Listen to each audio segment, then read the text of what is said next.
Supreme court में सहारा और अडानी के मामले में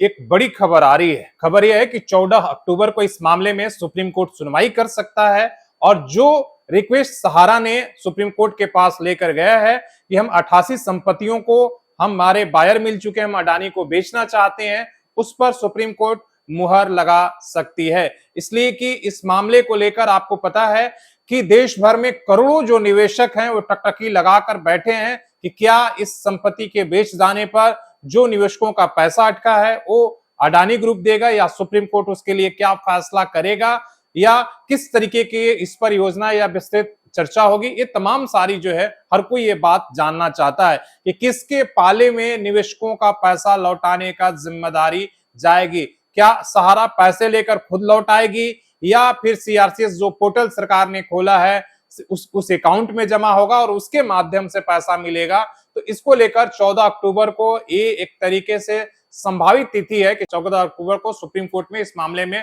सुनवाई हो सकती है। आपको पता है कि जब से ये पिछले 10 दिनों से खबर आई है तब से तरह तरह के इसमें अपडेट आते रहे हैं, अपने अपने तरीके से लोग आकलन कर रहे हैं। एक तरफ हो जो सहारा से संवेदनशीलता रखने वाले लोग हैं, जो सहारा के प्रति जो है वो समर्पित हैं, वो तमाम लोग कह रहे हैं कि देखिए सहारा ने कितना बड़ा त्याग किया है कि अपनी सभी संपत्तियों को बेचकर निवेशकों को पाई पाई लौटाने के लिए बड़ा कदम है और एक तरह से मास्टर स्ट्रोक है। मतलब अब पुराने दिन फिर से लौटने वाले हैं। लेकिन दूसरी तरफ वैसे लोग भी हैं, लगातार वो शंका भी जाहिर कर रहे हैं सहारा की मंशा को लेकर कि सहारा लगातार जो निवेशकों के साथ है वो सिर्फ षड्यंत्र और साजिश कर रहा है, उनको भ्रमजाल फैला रहा है, इसलिए कि उसकी नीयत में पैसा देने का एक तरीके से कहीं सिद्धांत ही नहीं है, उसकी नीयत ही नहीं है कि निवेशकों को पैसा देना है। वो सिर्फ टाल मटोल की जो है वो प्रक्रिया अपनाई है 2012 से लेकर अभी तक, जब सहारा सुब्रतो सहारा जिंदा थे तब से लेकर